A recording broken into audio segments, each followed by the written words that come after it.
Welcome to Invested in Climate. Protecting the planet and decarbonizing the global economy is the challenge of our time. Never before have so many people rallied around a common cause. We all have a role to play, and the opportunity we face is unprecedented.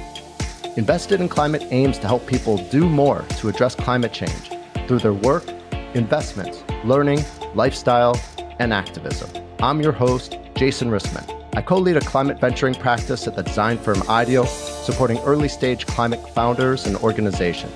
I'm also an investor and startup advisor, and have realized that when it comes to climate action, I'll be a lifelong learner looking for the best ways to have a climate-positive impact. If you like what you hear, give us a good rating on Apple, Spotify, Google, or wherever you found us. Follow us on social, subscribe, and spread the word. Find episodes, sign up for updates, get in touch, and visualize your climate action at investedinclimate.com. Thanks for joining.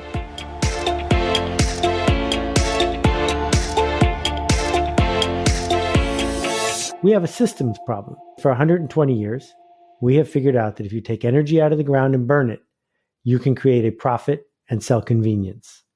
And that system paved the earth. That system fed billions of people. That system made more rich people than any other thing in the history of the world. And that system is killing us. So the way to fix it is with a new system. Hey everyone. A couple weeks ago, our episode focused on Speed and Scale, a comprehensive action plan to cut emissions in half by 2030 and to reach net zero by 2050. It's a book and an ambitious ongoing effort to track global progress in addressing climate change. This week, we focus again on a book and an ambitious ongoing effort, the Carbon Almanac.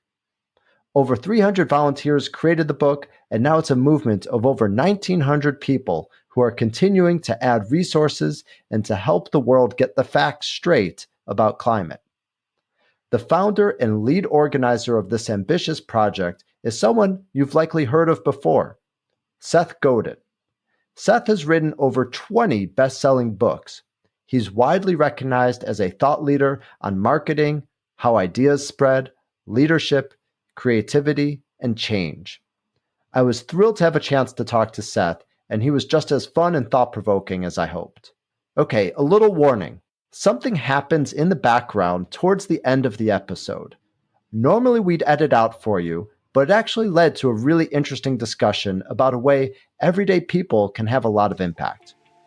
I'll let it remain a surprise for you, but you'll know it when you hear it. Enjoy.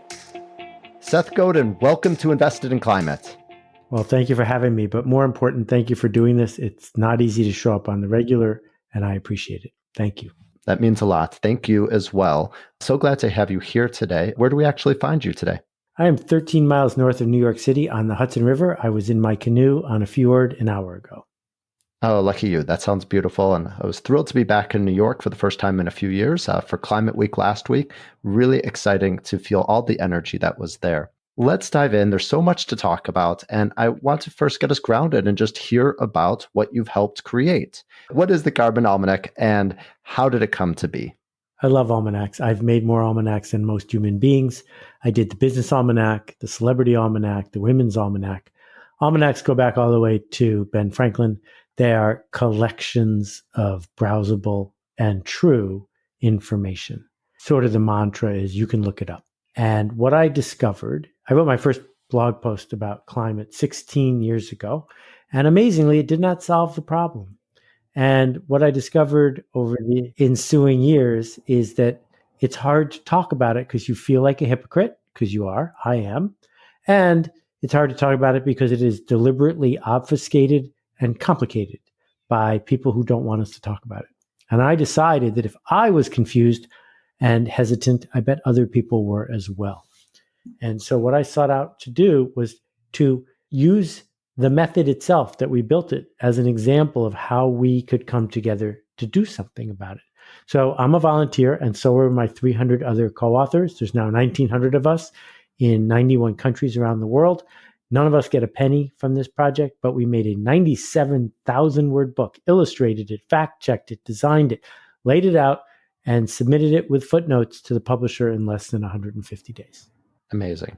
Let's go deeper into this unique process for creating a book. You really could have done this in many different ways. You are an author who's written over 20 best-selling books, and writing a book on climate change, one, is a big choice of looking at the problem instead of looking away from it. So I'm curious what motivated you to look at it, and why create the book in such an unusual way? You said in some ways that you're modeling the solution that you're thinking of. Okay, so is this the existential crisis of our lifetime? I think it is. I think that nuclear weapons were in the year that I was born, 1960.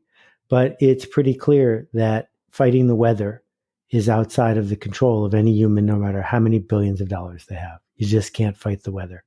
And over time, taken together, weather becomes climate. And it is changing. It is changing right in front of us. There's going to be tens of millions of climate refugees in just a couple of years. And if you have kids or grandchildren, they will ask you, what did you do when there was still time? And if we decide as a species not to do anything about it, knowing what we know, well, then that's what we decided. But it struck me as inexcusable for us to make the decision without knowing. And I've been in the business of helping people know and understand my whole life. And if I have the privilege and opportunity to turn on some lights, I feel like that's an obligation. And in terms of the volunteer nature of this, we have a systems problem.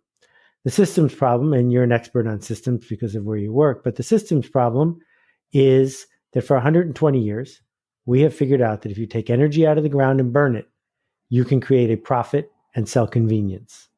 And that system paved the earth. That system fed billions of people. That system made more rich people than any other thing in the history of the world.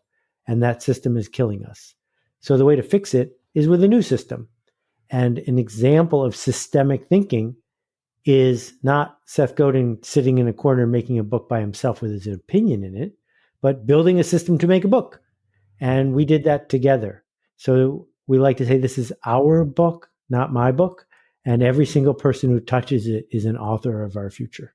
Really gets to a question that so many people grapple with: the role of individuals in a systemic challenge like climate change. And on one hand, we're all so powerful, and on the other hand, it's such a big problem. And so, having worked on climate change now through this book in a new systems building way, what's your perspective on the role of individuals in this moment? Well, the first thing that we need to say out loud is that Ogilvy and Mather, brilliant ad agency, and they invented one of the most important marketing ideas of our lifetime, which is carbon footprint. They made it up. Carbon footprint doesn't matter. And plastics recycling, about the same year, invented by the plastics industry. Plastics recycling doesn't work. Both of those things are designed to make people who care feel guilty, feel like hypocrites, and say, I am not doing enough. But a single human being cannot change any significant system in our world. We change systems not by saying, I'm going to compost, not by saying, I'm going to recycle my plastic water bottle, but by doing things like creating Meatless Monday at the local school, banning leaf blowers in our local town, asking every politician every single time we meet them as the very first question, what are you doing about the climate? Because right now in our country, you can run for office and it's going to be the 10th or 20th question you get asked. Well, if it becomes the first question over and over and over again, they're going to do something about it. The government doesn't lead, it follows. What it follows is culture, and culture is simply, what do we do around here? What are things like? People like us do things like this. We need a systemic change, and I don't care if you're a hypocrite. The only people who are going to make this change are hypocrites. I really respect that you're pointing to culture and the need for culture change. And this is coming from really you as a thought leader on culture and culture change. And I've heard you say that culture change is about affiliation and status. So I'd love to hear your thoughts on today's culture in regards to climate change and how it's changing and what needs to happen for it to change more to really provide the foundation for a climate positive society. That's a long answer, but let me try to take it bit by bit. My book, This is Marketing, explains that all marketing, all design thinking, all human interaction is about either status or affiliation. Once people have enough to eat and a roof over their head, all we care about is status or affiliation. Status is who eats lunch first, who's up, who's winning, who's down. And affiliation is, who are you next to? Are you fitting in? Are you wearing the right clothes? Do people like you? Status and affiliation explain every single parliamentary vote and every single argument in politics. Status and affiliation. So for a lot of years, the people who were speaking up about climate were seeking affiliation. They were part of a movement.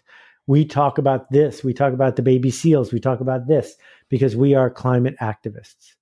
And now it's starting to be about status, that there are wealthy people who do things like say that Patagonia is going to do nothing but work to make a difference in the climate. There are successful people who don't get on airplanes anymore. There are successful people who don't eat meat anymore because it's a sign of status that you have a choice to live this life this way. And so when we think about bringing an idea or a design to the world, we got to start by saying, what are we selling people? Are we selling them status? Are we selling them affiliation? Because people don't make any decisions based on spreadsheets and RFPs. You've asked the question, is culture here to defend capitalism, or is capitalism here to defend culture? And maybe the stakes have now changed, and it's not just about culture, but life on Earth. And is it here to defend capitalism, or will our economic system evolve to defend life on Earth? As you think about the culture and the changing culture and the stakes that are now involved, what does it take to get to that next level of action? Okay, so let's start with the capitalism part. Capitalism is a fairly recent invention, and it uses markets to identify and solve problems. And it's brilliantly good at that. That market-driven, non-monopoly capitalism, where you keep track of side effects, is an amazing solution. But side effects are a problem because there's no such thing, there's just effects. So there are certain people who are busy racing to the bottom who scold us and say that culture has no business doing things like having an EPA, no business doing things like having an FDA, that we should just let the market solve everything. But it can't because it ignores side effects. So what I would like to argue is that the purpose of our culture, the lives we live, is not to permit capitalists to make as much money as possible. The purpose of capitalism is to see the market and to enable a better culture to exist. And when we look at it that way, it means that we not only are allowed to speak up to make things better, we need to, we must unite, come together and say, capitalism needs boundaries. It needs platforms. It needs things that aren't allowed, right? Cannibalism isn't allowed. Slavery isn't allowed. Overt racism isn't allowed. We made these rules for a reason. They all cost the capitalists money in the short run, but they all make the world better. So now the question we need to ask is not what will Wall Street want, not what will the venture capitalists want, but maybe we need to ask, what will the earth want? Because it turns out that if we treat the biosphere that we live in as a client, you are setting up a resilient path forward, and your business will, in the long run, do better. And for the people who don't believe that, we need to work as a community to make rules so they do. I grew up 12 miles from the Love Canal, which was the first famous toxic waste dump. It was outside of Buffalo, New York. And women lost their babies. People developed cancer because Hooker Chemical just dumped waste in the middle of a subdivision. I think we can all agree that that's not okay. And now I live near the Hudson River, which 100 years ago was so polluted you couldn't go near it because people just peed and pooped in the river whenever they wanted to. New York City didn't say, oh, by the way, if it's inconvenient for you, we would appreciate it if you wouldn't pee in the river.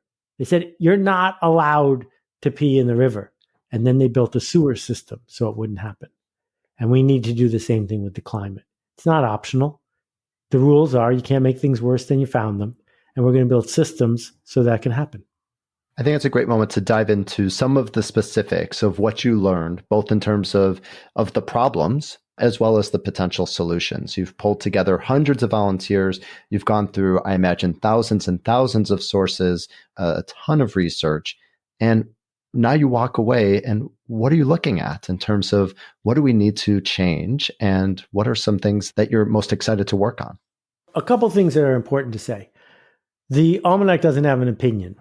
The Almanac is a collection of facts, and you can look every single one up. Every page of the Almanac has a 3-digit number on it, and you can go to our website, type in the 3-digit number, and see every footnote we use. Number two, when I talk about the almanac, beyond that basis, this is me talking, not all 300 of us. But as someone who is looking at the math, as someone who's a trained mechanical engineer, I would say there are two really useful takeaways for the average person to embrace. The first one is, if we wanted to make a big impact in one day, just one day, it would be get rid of all the cows. Cows are 20 to 30% of the climate change problem. Cows. That means milk and meat.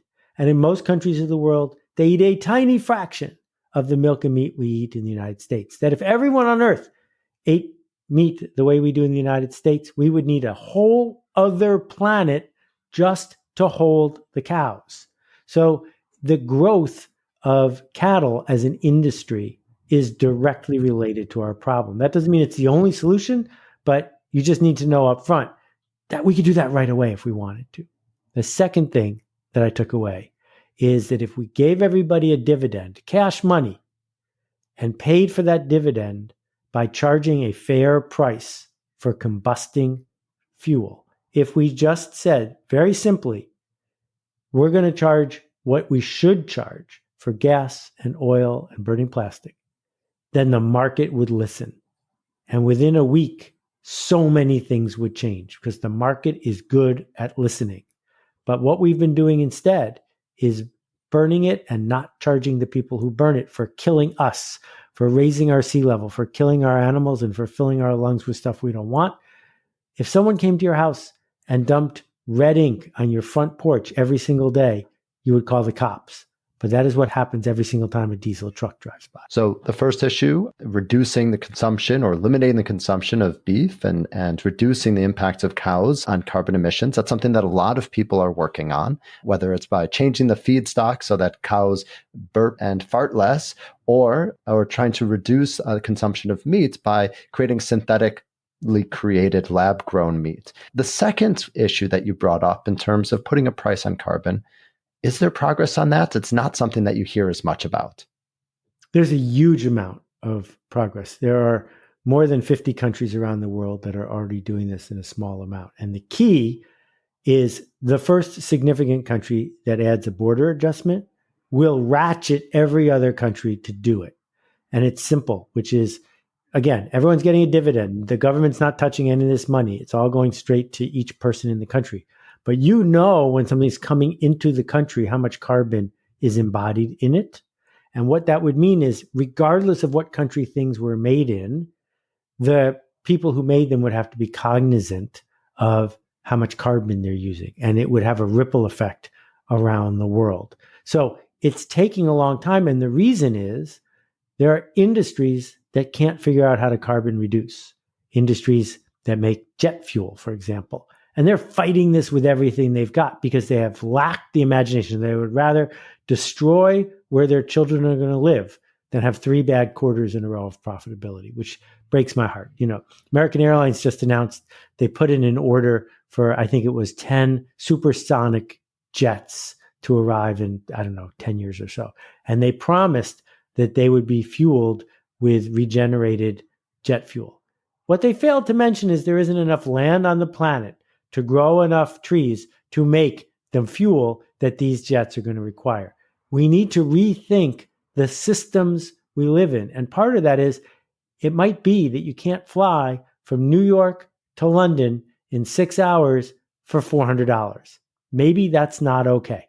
Well, it brings up an interesting question because you've talked about how culture change is about affiliation and status, but it also has to be partially about the ideas themselves and the ability to imagine a different future or to put yourself inside of new mental models. Where does that come from? How does that start? So let's think about how systems change. They almost never change because a brilliant person figured out a new mental model. They change incrementally. The electric car is 120 years old. It took 120 years for the ratchet to slowly turn to the point where someone like me or you can drive an electric car.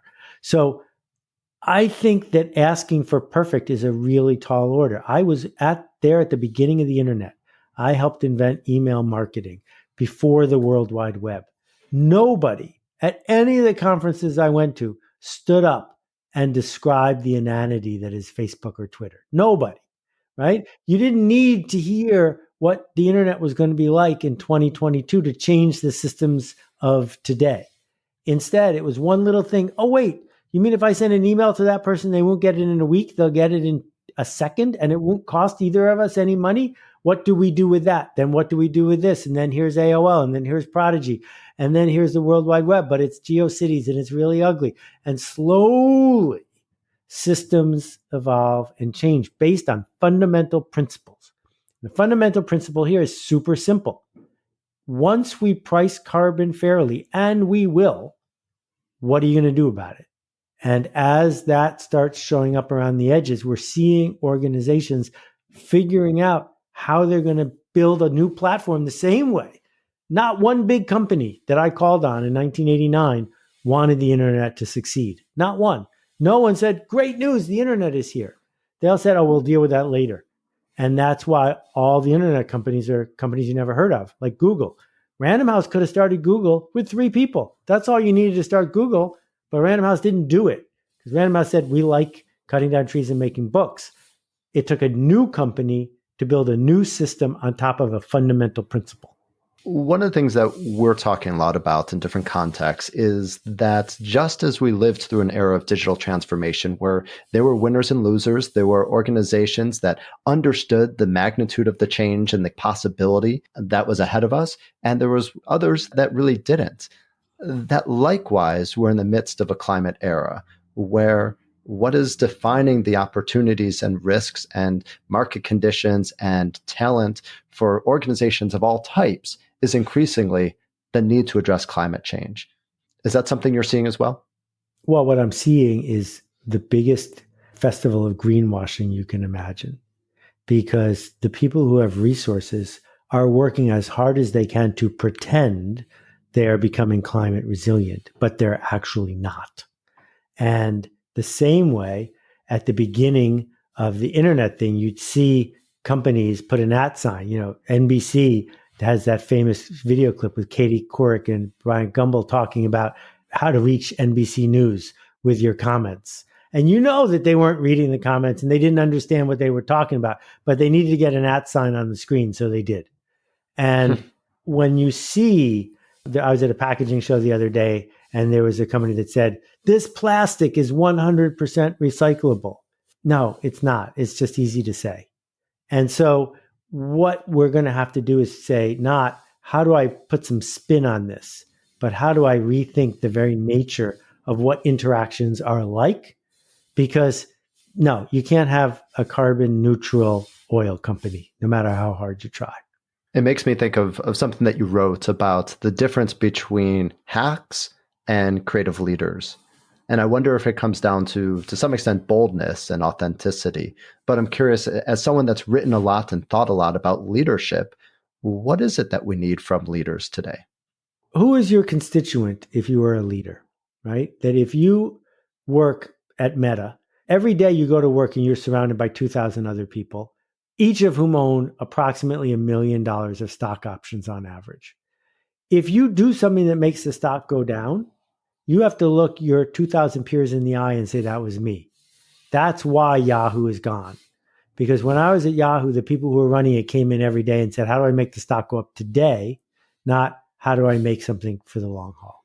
So leadership has the issue of who am I representing? Who are my constituents?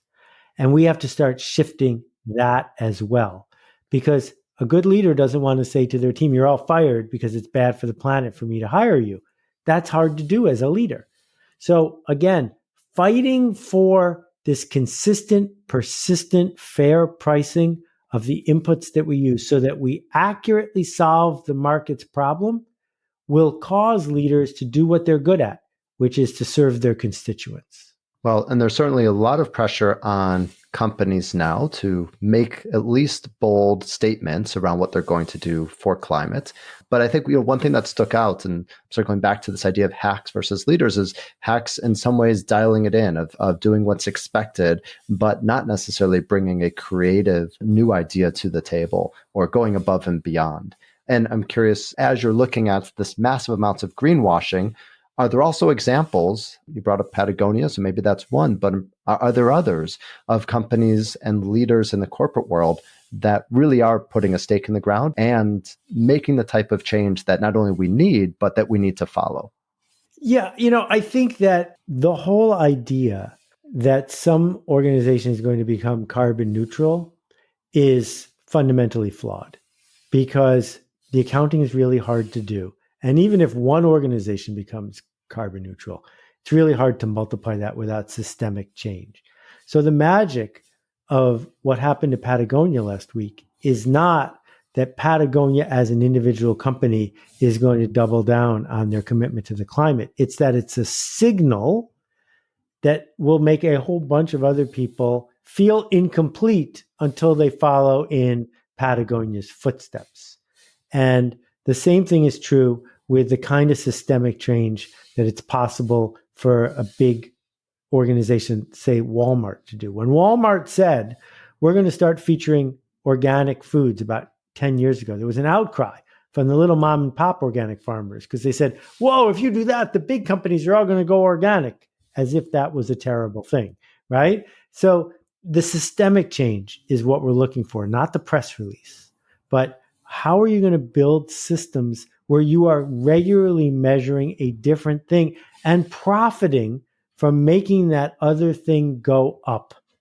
And it's those sorts of shifts that we're starting to see. What happens when a supermarket moves the beef aisle, makes it smaller and puts it way in the back, stops discounting beef as a way to get people to come shop there? When you start to make systemic changes like that, that's how John Scully, who used to run Apple, is also famous for what he did at Pepsi. And one of the things he did at Pepsi was come up with the concept of share of stomach.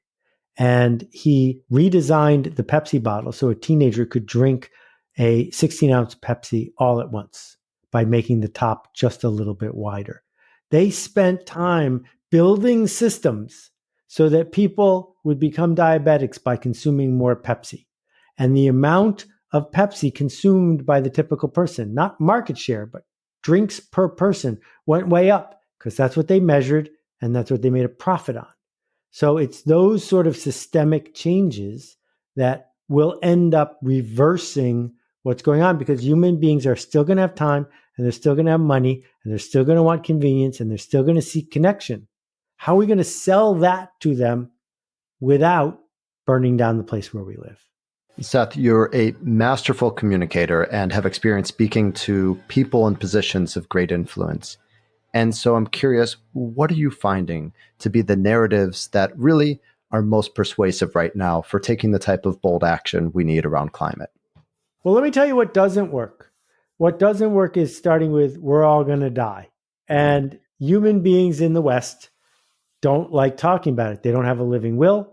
They don't want to have end-of-life planning. And they don't want to talk about the fact that we're all going to die. We have been pushed really hard to care about convenience and the short run. And so if you talk to people who are systems builders in influence and talk about next week, it's much easier to get them to focus on systems things, status, and affiliation, right? You see people wearing the UN pin.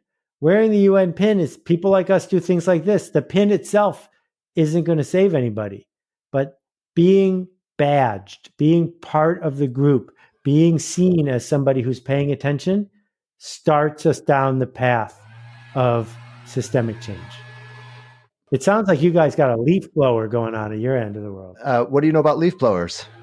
Okay, so 1 hour of using a leaf blower puts out as much carbon as driving a Ford Explorer from New York to LA. 1 hour versus a 3,000-mile ride. Now, here's the key. The key is not for you to personally stop using a leaf blower. The key is if you get 20 other people, that's all you need, you can get leaf blowers banned where you live. And it's banning leaf blowers that makes a difference, because then the leaf blower manufacturers will start only selling electric leaf blowers. And the next thing we know, leaf blowers are gone. But don't hold back personally.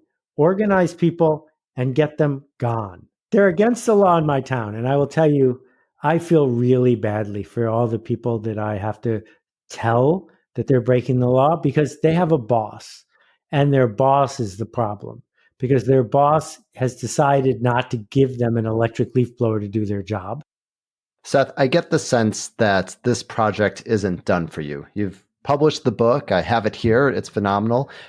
There's also a website, and you mentioned that there's links to all of the footnotes from all of the pages in the almanac to help people find out more. And it's an enormous trove of information. And it seems like it's a living, breathing effort where the resources are being updated. There's also a free downloadable guide for teachers that are interested in using the almanac in classrooms. And my sense is that there's much more. Tell us about your next steps and how you'll be leveraging your superpowers for climate.